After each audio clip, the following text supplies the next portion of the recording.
what do we think the second year of the Biden regime is going to look like, given what we've already seen? I actually wrote at bucksexton.com, Biden will be even worse in year 2. I wrote an editorial making my case because, Clay, here's my thought on this. I want to run this by you. Oh, wait. First off, before you get your, here's what Nancy Pelosi's assessment. Can we do the Pelosi assessment on year 1? And then I want you to take my thesis. I think year 2 is going to be even worse for him, but play clip 8. Today, we mark a proud anniversary. 1 year ago today, Joe Biden and Kamala Harris were sworn in as President and Vice President of the United States. Since that historic day, we have seen one of the most impactful first years of a presidency in modern times. Getting shots in the arms of millions of people, putting money in pockets, delivering the best year of job creation on record. Okay, working together. We can put a pause. First of all, she's right in that it's the most impactful first year. In the same way that Chernobyl was very impactful for the surrounding. It was impactful for the surrounding community, Clay. But I think it only gets worse for him. And throw inflation. Tell me what you think here. Inflation gets worse. I think his political capital dwindles. I think the Build Back Better plan is dead on arrival. And people are going to realize that he's done a horrible job managing the pandemic. Plus, we might have a war with Russia and Ukraine. So I think the only advantage he might have in year 2, and it's been almost impossible to predict, but if we're correct that basically everybody gets Omicron, and presuming that we don't end up with a new variant that is even worse, that is something that is much more deadly version of COVID, that we end up that direction going, I think that his one advantage is it's hard for me to believe that COVID is going to be worse in July and August and September as people come out of their summer breaks and as they start to look towards the fall. And so I don't think it's going to be accurate.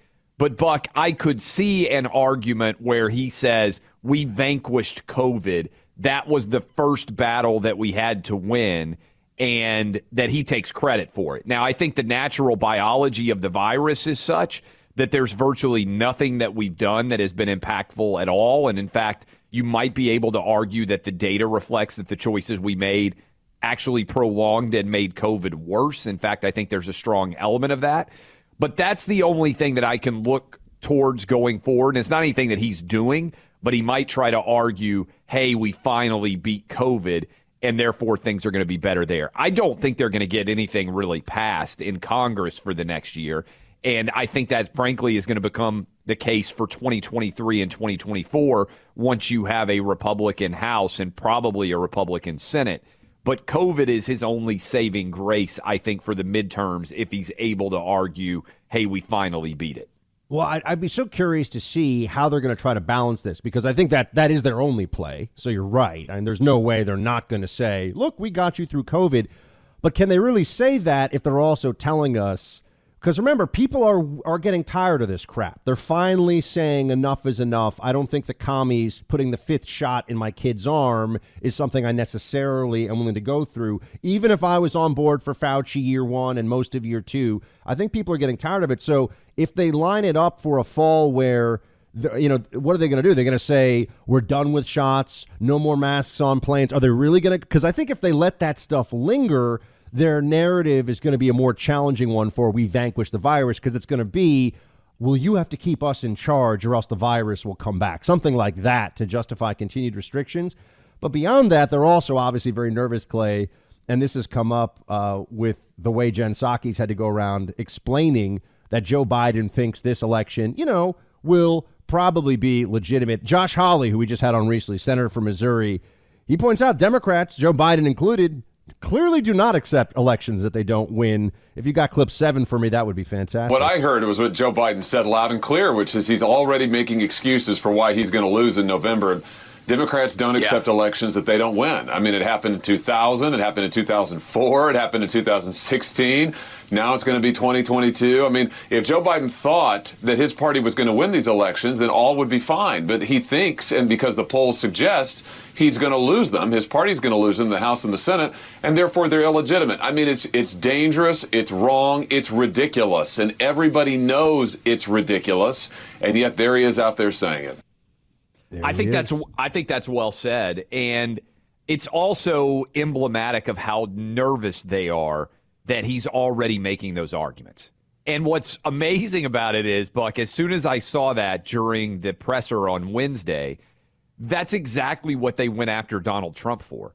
So the arguments that Biden is making, and I saw the Wall Street Journal ding him pretty aggressively, actually undercuts his voting rights play, because he's arguing that the only way democracy can be saved is if there are laws that are passed that are beneficial theoretically to Democrats, which is not anything that the average independent out there is going to buy into.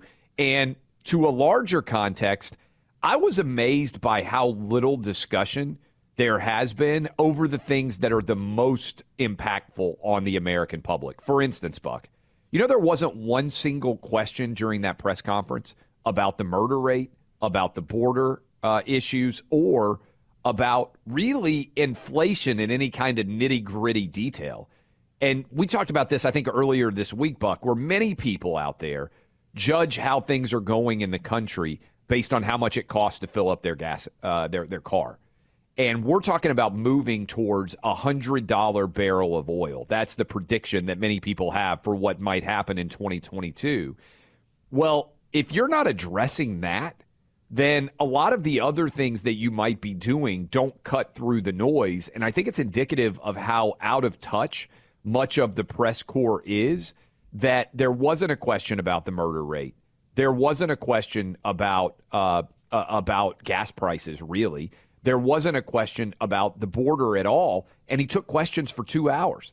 And yet, if you're an average American out there, you feel like in many ways, I think the Democratic Party is trying to address issues that don't seem of paramount importance to you, whether it's the voting rights bill, whether it is many of their priorities right now.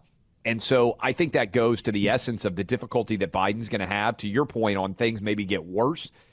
I think he's going to have a lot of difficulty connecting with the larger American public because he's not a great communicator. And what happened with Barack Obama after he got whipped in 2010 and what happened with Bill Clinton after he got whipped in 1994 was both of those guys were able to find a way to adjust their behavior and be more moderate and lead to their reelection. I don't think Joe Biden has that skill set.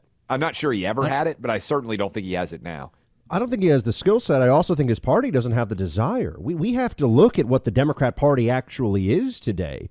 A lot of them, look at their response to all of this.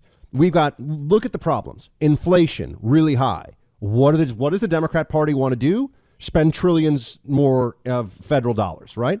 What's the problem that we have at the border right now? Tons of illegal immigration. What does the Democrat Party want to do? Essentially stop all immigration enforcement and allow even more people to come in illegally. Same thing with all the COVID restrictions. It's not working. It's making people not only miserable and increasingly going through real psychological duress because it's been now 2 years of this craziness.